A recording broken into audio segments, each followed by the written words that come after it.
حضرت امام علی علیہ السلام کی خدمت میں ایک شخص آیا اور کہنے لگا، یا علی، سب سے سخت ترین قبر کس کی ہوگی؟ بس یہ کہنا تھا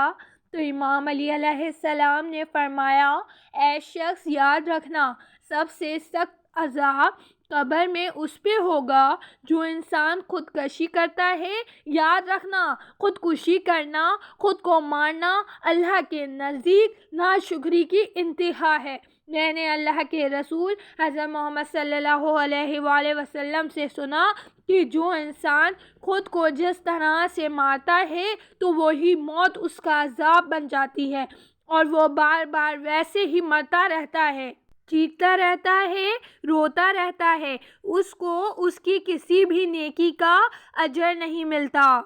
یہ زندگی اللہ کی دی گئی ہے، یہ آنکھیں اللہ کی عطا کی گئی ہیں، یہ کان جسے انسان سنتا ہے،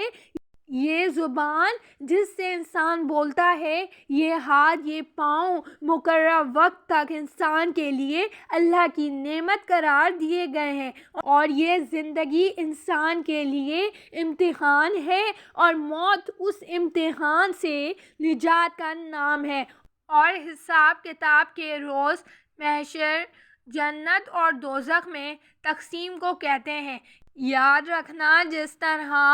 اللہ نے جسم کی بھوک اور پیاس کو ہر انسان کی فطرت میں سما دیا ہے، ویسے ہی انسان کی روح میں اللہ کی عبادت اور اس کے رسول کی فرما برداری کو روح کا سکون اور انسان کا اطمینان قرار دیا ہے۔ جو انسان اللہ سے دور رہتا ہے، اس کے رسول صلی اللہ علیہ وآلہ وسلم کی اطاعت بھی نہیں کرتا، اس کی روح بے چین رہتی ہے، اپنی روح کے سکون اور اطمینان کے لیے دنیاوی خواہشات کو سہارا بنا لیتا ہے، اور وہی چیز اس میں لالچ پیدا کرتی ہے۔ یاد رکھنا، دنیاوی خواہشات ایک ایسا جال ہے جس میں انسان دھنستا جاتا ہے، اور جب ان کی خواہشات پوری نہیں ہوتی تو وہ مایوس رہتا ہے، اور پھر اپنی زندگی سے مایوس ہو کر اپنے آپ کو ختم کرنا چاہتا ہے۔ افسوس ہے کہ انسان اس چیز سے ناواقف ہے۔ یہ زندگی